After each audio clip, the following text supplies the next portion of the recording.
Welcome to the Pink Tax Podcast, a no-nonsense podcast for millennial women, building wealth and smashing the patriarchy, $1 at a time, with your hosts, Janine and Tara.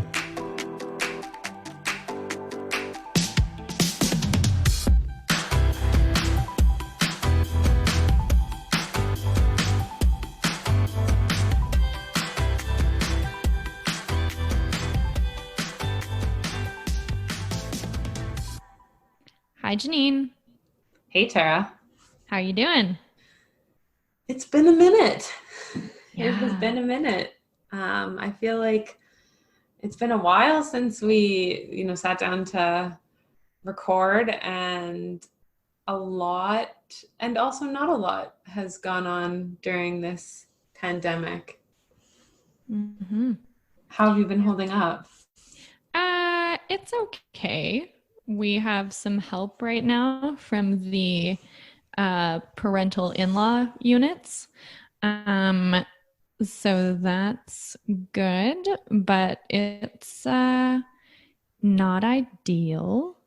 And no, yeah. It's not. It's been, I don't know. We're recording this. It's July 28th. I don't know how all of these months have passed since, everything kind of started locking down in March. I don't know how this all went so fast, but also so incredibly slow at the same time, if that makes sense. Yeah, it's like so much has changed, and yet so very little has changed. Yeah, because I'm just looking back. I think our last episode was kind of right when all this lockdown was happening in April. So it's been a few months, definitely, of trying to figure out, obviously you have childcare to figure out, and both of us working from home. And then now you're kind of back at work. And it's just been very different trying to figure out all these regulations and what the cases are doing and how much you should respond. And I'm sure everyone's feeling the same way as we are. I'm personally exhausted about thinking about COVID. Yeah. Well, and then we have, everything that's come up with Black Lives Matter and like putting that at the forefront. And, I think my hope in all of this, when it first started, I was like, okay, we have a pandemic. We have something that's going to affect everybody.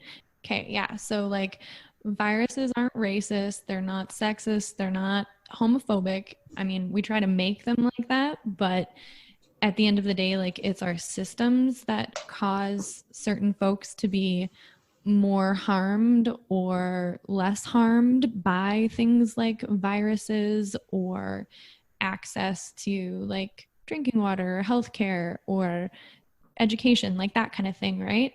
But now we can see that there are like very clear inequities. But we've got like a certain section of the population that doesn't care. They don't give a fuck. They're not affected, so nobody should be affected. And they just want us all to like get back to normal so they can keep like doing their shit.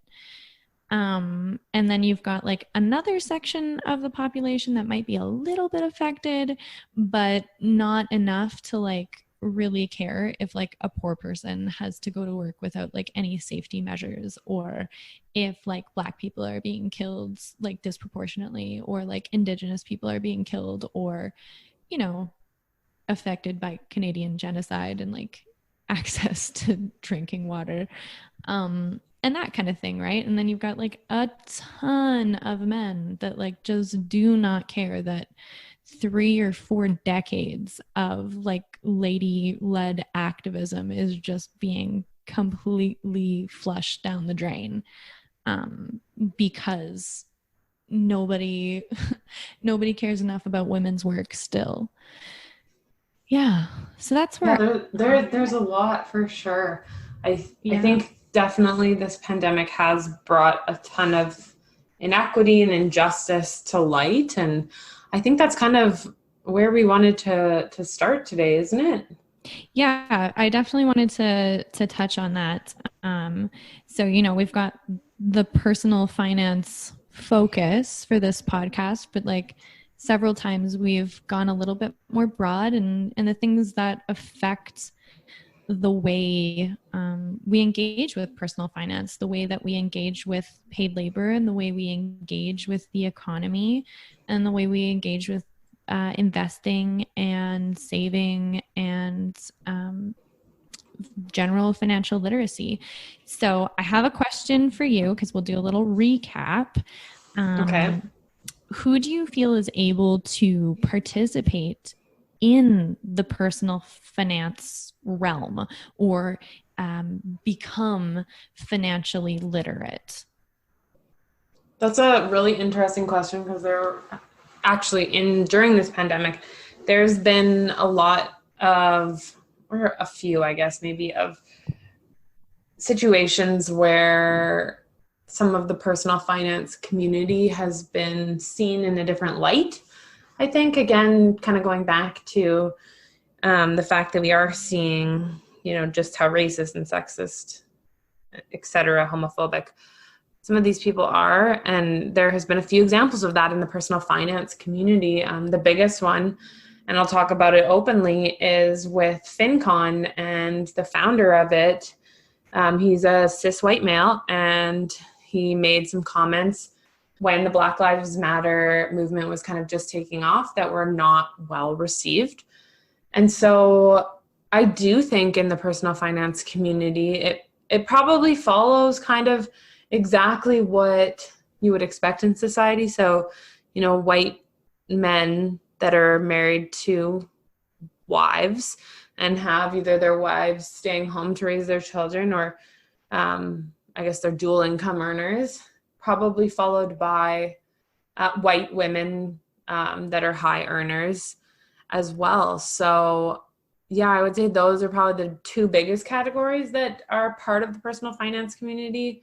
But when it comes, obviously, to like financial independence and all that stuff, obviously that becomes more of a reality, or the FIRE movement, and you can achieve those goals a lot quicker if you're earning a higher income, which is, typically the case for those cis white males. Yeah, and I think so too. And I've been thinking about that a lot lately as well, like especially with some of the stuff that came out about Fincon, and some of the pieces that some of the very popular finance bloggers are still writing, like as though nothing has changed. And it's made me really think that, oh yeah, like for these fellas, nothing has changed. If you're young and, a bunch of the domestic labor at your house has been done by somebody else, whether that's an unpaid lady relative, or if it's paid female labor, whatever, or if you have kids and somebody is taking care of them for free while you get to sort of work your way up, or if you've kind of passed that phase,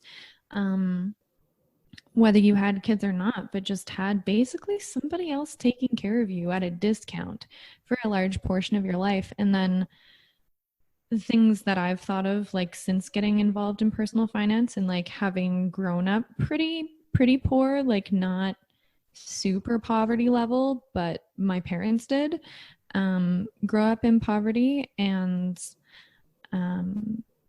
having like flirted in my childhood with like food insecurity and stuff like that, looking at some of these people like not getting it, and time after time like not understanding that some people cannot save 5%, 10%, 20%. So a lot of these discussions like just don't matter to poor people.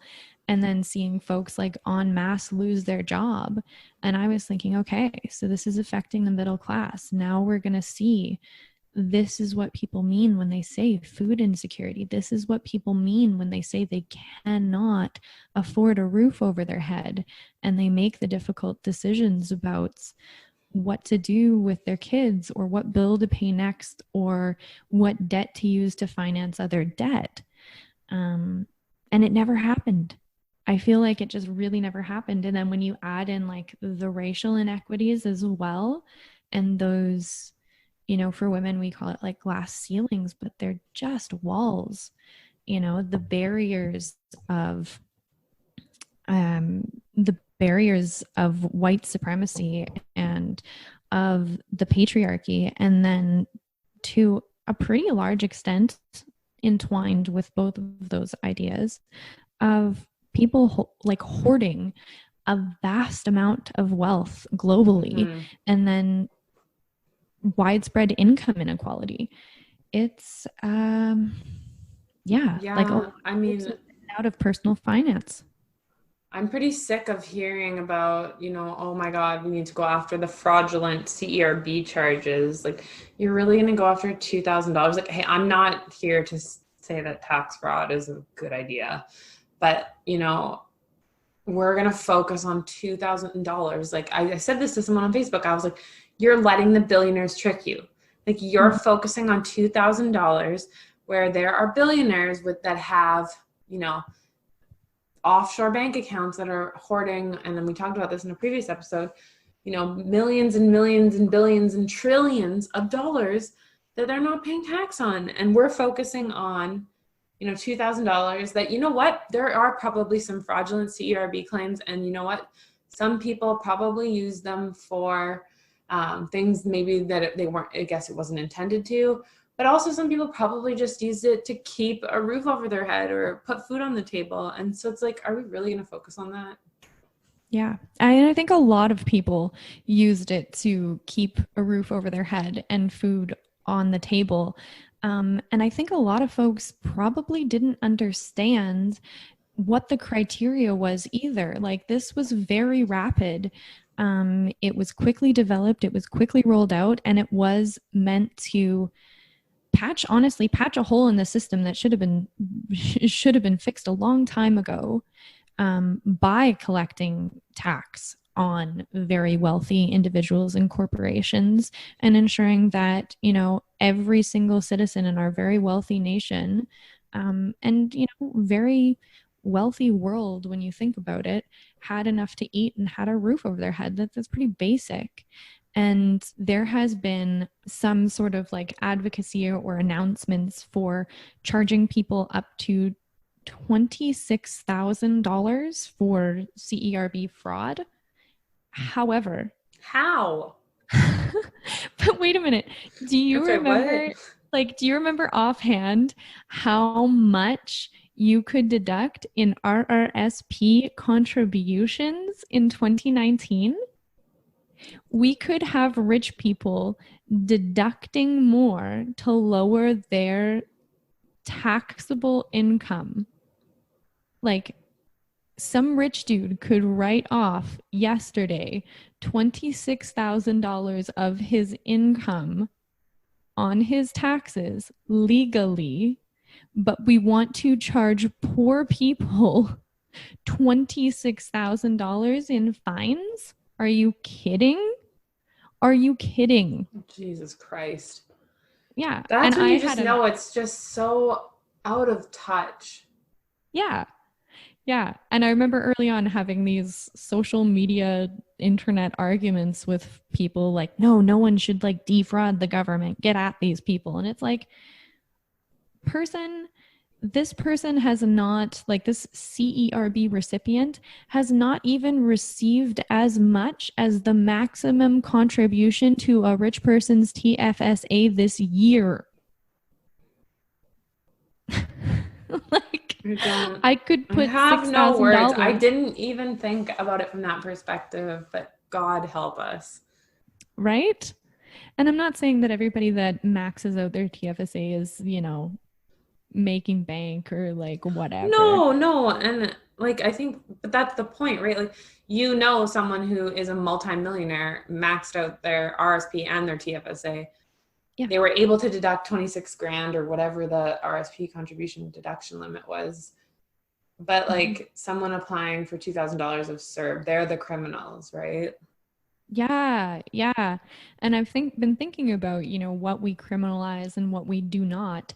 And it seems like time and time again, we make conscious, public, democratic decisions to like just absolutely decimate any chance that poor people, and then by that same statement, racialized people have at ever getting ahead in society, where we can have some rich dude like not even think about it and max out his RRSP and his TFSA contributions every year, and then in this same breath say that we should go after someone whose choice was to say work in Cargill or illegally receive a $2,000 payment a month. It's unbelievable. I don't know what to say, but it goes back to, you know, who has the influence when it comes to personal finance, right?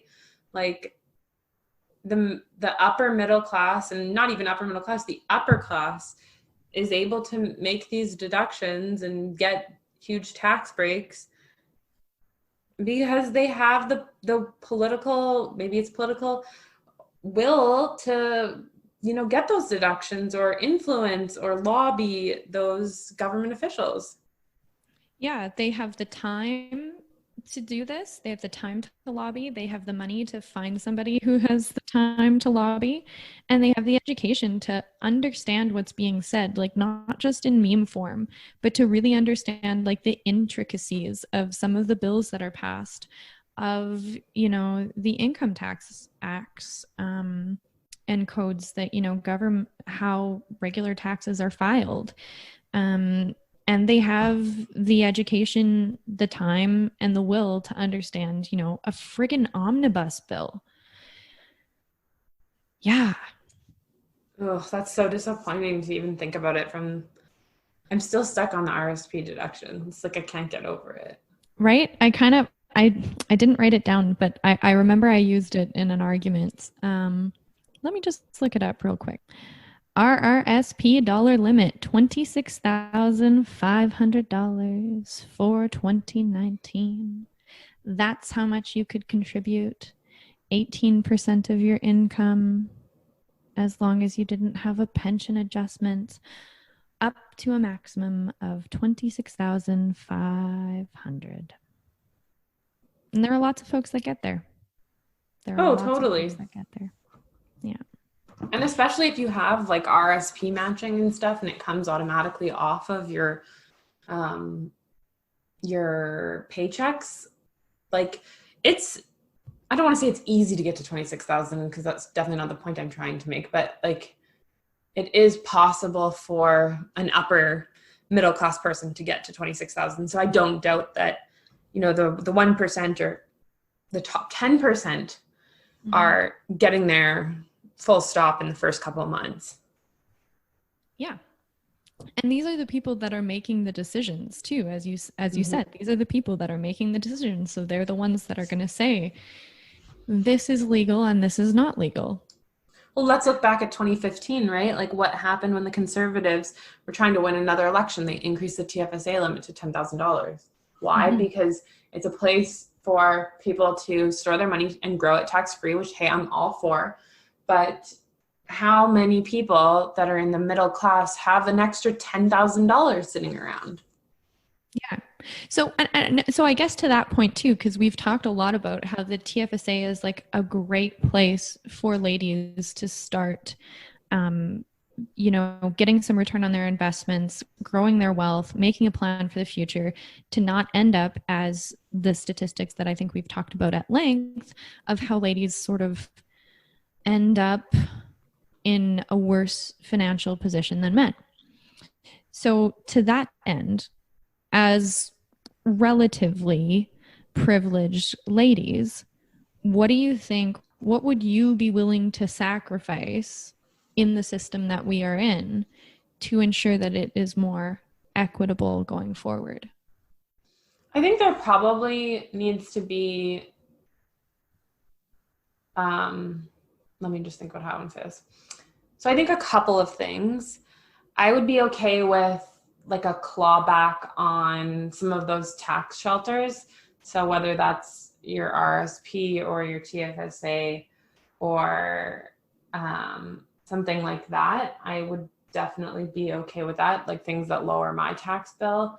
I think once you hit like let's say $100,000, or I'm picking an arbitrary number in your TFSA, if you make over a certain amount of money, like you should probably be forced to put that in a unregistered account as opposed to just continuing to grow it tax-free. I think also there needs to be, I think the clawbacks around, some of the child benefits. I know I haven't looked into it yet. I know my friend was saying basically you get some amount of money from the government up to like $180,000. And I guess I could totally see maybe like the higher end coming down a little bit, but I think the lower end needs to go up more than that. I guess the higher end of it needs to go down.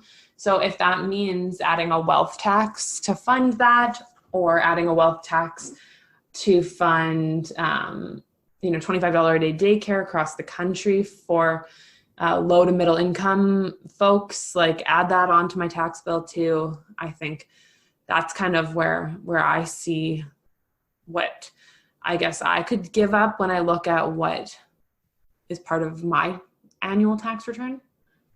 Yeah, I like that. I like looking at a wealth tax of being sort of all encompassing, like regardless of whether you have it in a registered account or not, like we've determined based on how we'd like our society to function that over X amount of millions of dollars probably is too much. Like you just don't need that much.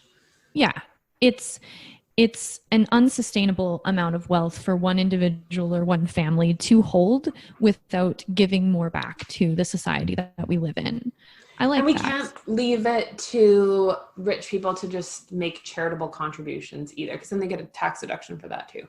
So yeah, I think AOC said it like in one of her tweets, like way early on in the pandemic, because they were talking about how much does it cost to turn a capitalist into a socialist, and it was $1,200, which was exactly the amount that they were giving out in the States for the stipend checks. And then, there was a whole bunch of uproar, like, oh no, we're not socialists. Like they're going to have to pay this back or whatever. We're going to fund it through through taxes or something like that. And she was like, some mechanism. And she was like, if only there was a way to collect money from the rich people and pool it and use it for like the greater good of society. If only there was a way. And obviously her point there being, that's exactly what our tax system is supposed to do. It's just not doing a very good job on the upper end of things. Yeah. And so, I feel like pure capitalism has been debunked like so many times that there is not a level and there is not enough power at the lower end to make pure capitalism work. Like it is not the free hand of the market. It is a lot of powerful people with influence driving certain things and ensuring that folks have to accept less and less in terms of, let's say, just income, right? So we know we cannot operate on a pure capitalist society the way things are governed politically right now. So yeah, true. Also, like, why, if $1,200, really? Do I care if that person pays their marginal tax rate? And this would be in like Canadian terms, but do I care if somebody pays their marginal tax rate on one $1,200 stimulus check? No, my friend, I do not. I care if somebody, pays their fair share of the $12 billion that they made in the last 4 months because their service was, let's say, I don't know, fucking Amazon. I was going to say, this sounds like Mr. Bezos. Yeah. Like, you've made a lot of money off of a lot of people's suffering. Mm-hmm. You should have to pay extra for that and ease those people's suffering.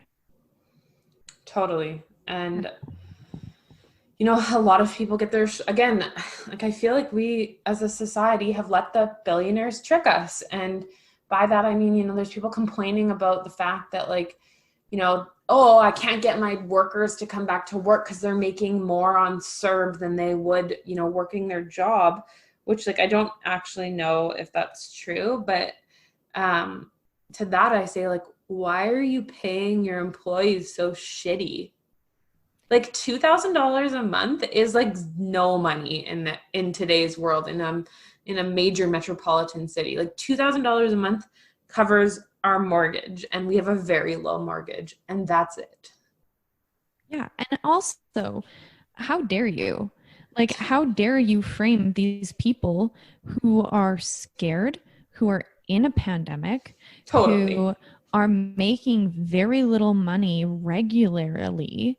How dare you frame them as lazy when we know, and I know personally from my own family experience, that the lady that cleans the buildings at night works harder than any CEO that I have ever met. 100%. Right? I guess my point also obviously was, we've heard this before with like people just going on EI, like not just in the pandemic, but like it's been amplified in the pandemic for sure. Exactly. And like, I would rather, instead of having it framed as though these people are lazy and just want to stay at home living off of fucking, I imagine, $2 rice and like in shared living accommodations for $2,000 a month. But that maybe if you had put in some safety measures, then ensuring that your profit margin was exactly the same as it was before the pandemic. Or if your that dividend. Hadn't been, pardon? I said, or your dividend payment to your shareholders. Yeah, or your dividend payment. So that kind of leads me into like my next question for you. So we talked about voting with your dollars at one point. And I said, I don't love it because I feel like everyone should get an equal vote, and that I don't think just because you have more money, you should be able to influence things at a greater level. Right. So if we're talking about dividends, and you don't have to put a number on it, but we know there are problems in supply chains. We know that there's problems in other jurisdictions that pay their workers low wages. And we know that we have our investment dollars sitting there, either growing through dividend income or through an increase in the share price. What would you give up to that the issues, the ethical issues in the supply chain and the ethical issues in terms of global wage depression were fixed? What would you do personally? That's a tough one, because I guess I'm trying to balance it, and whether or not this is a good response, I don't know, but it's an honest one. I'm obviously trying to balance our household finances to make sure that, you know, we are able to retire when it comes to that time in our life. I mean, I obviously hope that the system is a lot better set up when we come to that. I don't know if I'm holding my breath, which again, I don't know if that's a great attitude to have towards it, but it is an honest one.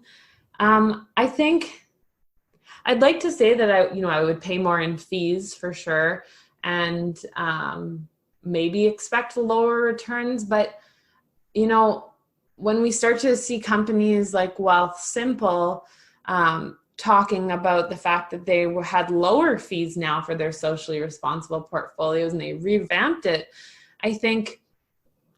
I wonder if that's kind of almost just a cop-out. And what I mean by that is, do we need to advocate for more companies to behave like this, as opposed to just throwing our hands up and saying, yeah, like, okay, I'll just pay the higher fees.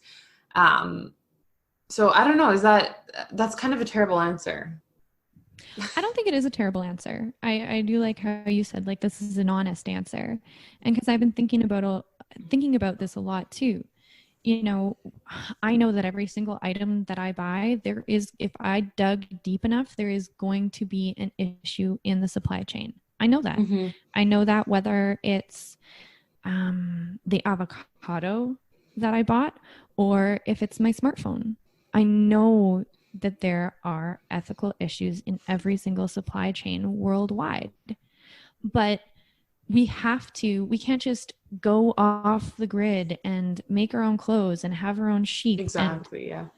do all of this on our own. Humans were never built for that to begin with. We always had some form of society. And also, what am I doing? I've lost any mechanism of advocacy. I've lost my engagement with society as a whole. So basically, I'm just waiting for the rest of the world to either make my wholly ethical lifestyle obsolete, or I'm engaging with it in some way, shape, or form. And I've actually heard some Gen Zs talk about this where they're like, I don't want to be part of a system like this. But at the same time, it's kind of like in some situations, you have to be part of the system to influence the system. Mm-hmm. Yeah. And I mean, I would like a new one. If we could just all like can we get together. A new system? Yeah. Like, I think we've been down this road long enough. We've had enough of these events, whether they be pandemics or, even when things like NAFTA were introduced. We've had enough of these shocks that we can see that this is not working. All that we're doing is, I know that with my investment portfolio, I'm doing what I can to try and be as ethical as I'm comfortably possible, with also ensuring that, I don't have to work the 14-hour days that my parents did and that my grandparents did, and that I can spend some time with my kid and raise a good kid, because that's important to me. But I also know that in some way, shape, or form, I am standing on the back of another mother. It might not be the person who lives next door to me. Sometimes it is. It might be somebody who's in another country. But I don't want to do that anymore. I want something else. I want a new system. Done. Yeah. And I guess the hard thing about that is there's never going to be one event that completely revamps the system. Like, unfortunately, and I would love to be proved wrong on this. So in our next election, if we could just do that, that'd be great. But I don't know if you can just have sweeping change to fix everything, even in 4 years when you've elected a different government, just because of how our systems are set up. So, and I think I've had to try and come to terms with that, because, some days it's just like, I feel like I'm just like beating my head against the wall, dealing with this stuff all the time. And I just want it to change, but change is slow, I guess, is my response to that. Like, I would love a new system too. Like, for my future kid, like, I don't know how I feel about this system for them. Mm-hmm. Yeah. So I guess my next bit would be, well, let's step back. So we know that white ladies have made some pretty good gains in the past 30 to 40 years. And we talked about this, that all of our gains in terms of being able to engage in the system that we see it, or the system that exists as we see it today, could be erased at the end of COVID. Yeah. This is like a heartbreaking thing for me, like seeing these articles floating around that like women are at their like lowest involvement in the workforce in decades, because they've had to basically take a step back to raise their children, because God forbid the man takes a step away from his work, but they're just expected to be the child caring spouse because daycares are closed. And like, don't even get me started on why there wasn't something like, how did we not see, like, what if the kids can't go to school as like a possibility at any point in our future, and set something up? Like, I don't know, but and we've got a lot of women in the service industry, whether or not they have children, they might be the people taking care of other women's children, educating other women's children, caring for other women's parents, in clothing stores, in any other form of retail, in grocery stores, in the restaurants. So we have a bunch of women who still have their jobs in unsafe working environments. And we also have, at the same time, a bunch of women who are in the working environments that needed to be shut down for public safety. And then another set of professional, whatever professional means, we have another set of higher income earning women who will now be relegated to the upper class white woman role of housewife. And I wonder, did we maybe get lied to again and told that change was slow, and it made us complacent, and that we didn't carry on the work of the feminists before us? And I'm just thinking that now because you said that, because that's a really good point. We might have gotten tricked. We're getting tricked by the billionaires and tricked by the patriarchy. Shit. and by white supremacy as well, with all of this bullshit. Oh, that too. Yeah, add it to the list. We'll just keep the list going. We're fucking tricked by everybody. Yeah. And it's meant to keep a certain segment of humanity rich and powerful, and to keep a lot of us written out of history, written out of the economy, have our labor unpaid for, or low wage, or in prison, or whatever it may be, just so that someone else can have a yacht. Yeah, or 2 yachts. Or 2 or 3 or whatever it is fucking rich people spend money on, probably rockets. So what would you say, do we just demand better? How do we start to fix this? I know you probably don't have the answer, just because I don't have the answer either. And if we had the answer, we would just fix it. But I think we do demand better. I think we do, with these protests and stuff that are going on, and everyone's like, well, how can they protest during COVID? Aren't we supposed to all stay home? And it's like, yeah, but people who look like anybody at the forefront of Black Lives Matter is more likely to die from not COVID during COVID. People who are Indigenous are more likely to die from not COVID than COVID. And for white ladies, I think it's time that we stand up for those people and stop just saying, well, we've got our rights. We did a good couple of decades there, and say, no, I will not be pushed back to the kitchen, or be forced into unpaid labor, or be, valued by the symmetry of my face and the fact that I have a uterus, to allow this system to use and abuse me. I'm done. And I think we do push back.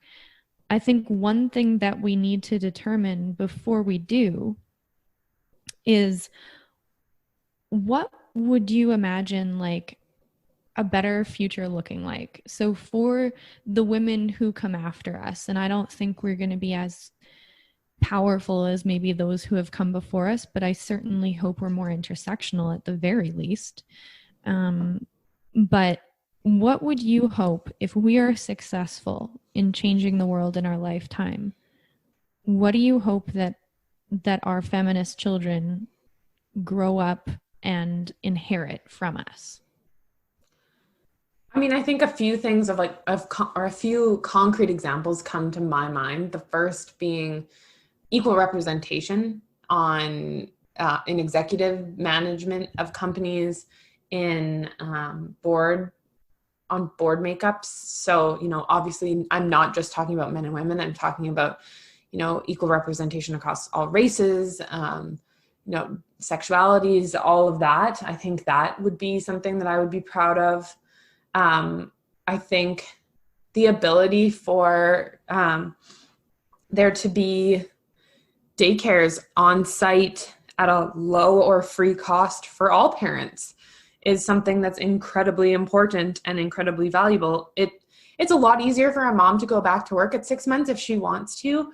If there's a daycare on site where she can go and, breastfeed her baby at 10:30 on her coffee break, and and also supports there for women who don't necessarily want to go back to work early. Because some people, I think, don't have a choice around how long they can actually take off. And with that, I would say the third area that I really want to see change in our lifetime is the maternity and I guess parental leave benefits, mandating that employers have a specific amount of top up. So whether that's up to 80% or 100%, it still boggles my mind that you max out at $2,000 a month on maternity leave or parental leave, and you have another human to feed and clothe and diaper and have a stroller and all of these things.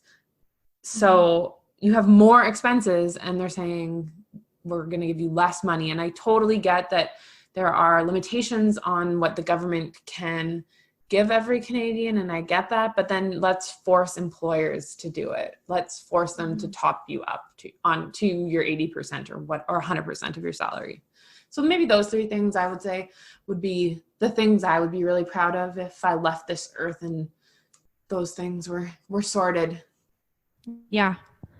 I mean, those are very, very big things for me. I don't think anyone should have to worry about their children while they're going off to do something that is also of value to society. Totally. And that fills them up as human beings and makes them feel 100%. Complete. You know, we are not just the people who will raise our children. And in fact, we do a disservice to our children if we allow ourselves to become just parents.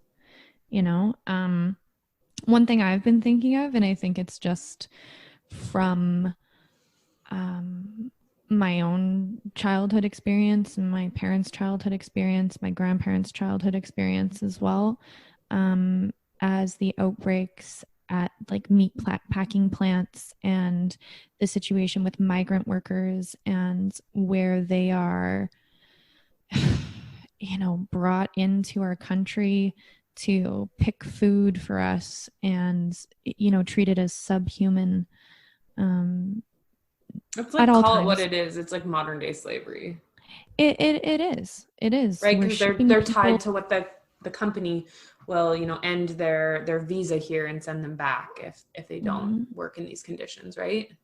Yeah, and when you look at it, you know, from like the white supremacist barrier as well, like these are not people with lighter skin. They might not be the darkest skin people every time, but there is definitely an aspect of that.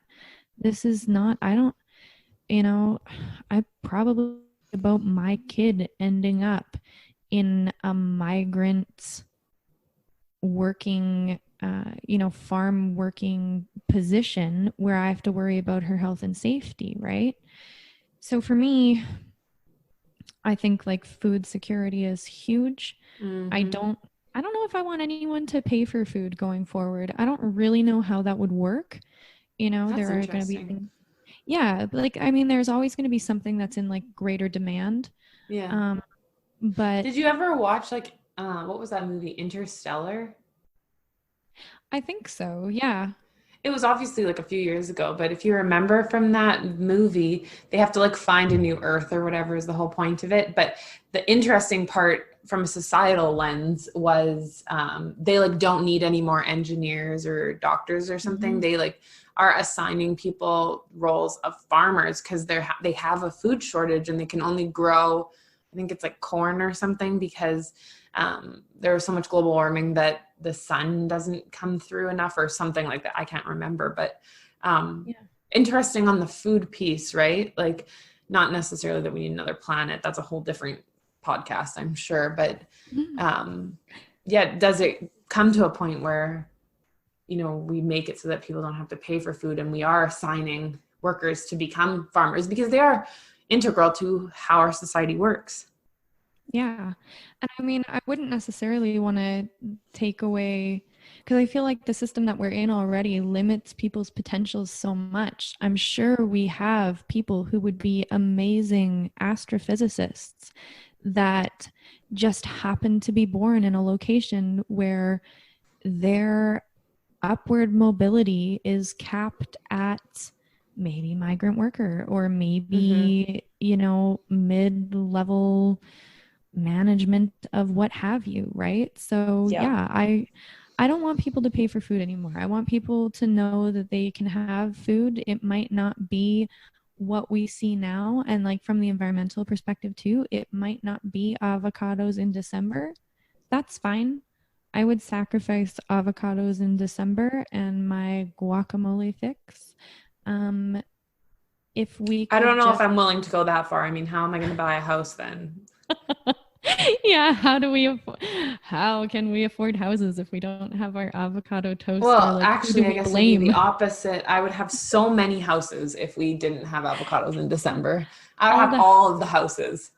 We could probably, if all us millennials just stopped eating avocado toast, we could solve the unhoused population's problems too. Done. Perfect. But yeah, I just want that to happen. I want it to be more local. I don't want to have,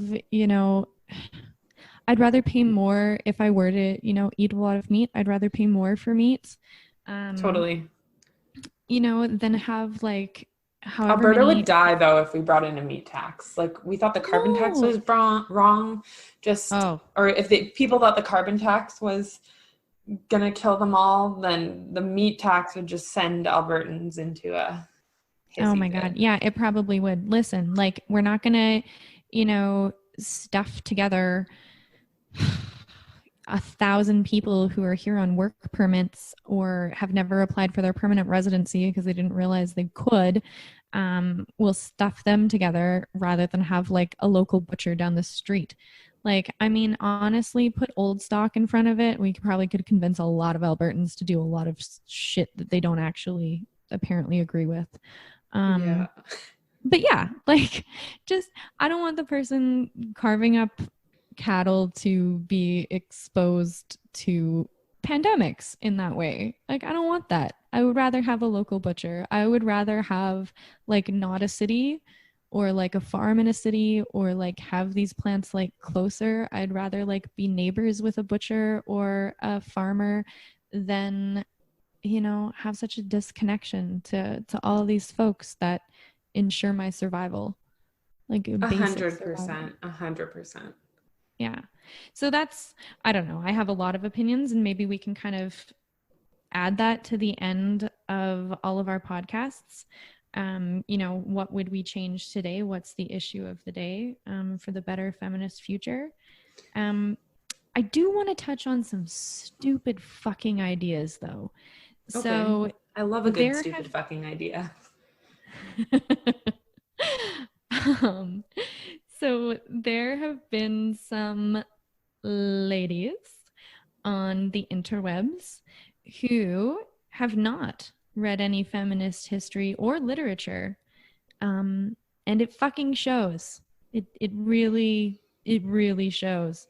So a couple of things, and we touched on it before the random fight that I got into because I wanted to pay my own goddamn student loan instead of having my husband pay for my education for me because, I don't know, somebody's fucking property, I guess. And that honestly, it is what it felt like to me. And so here's the thing. Women are paid less because we live in a system of patriarchy. The end of patriarchy does not mean that the rich men that can afford to have a wife then pay for their wives' education that goes nowhere. We've done that before. It sucks ass. So stop.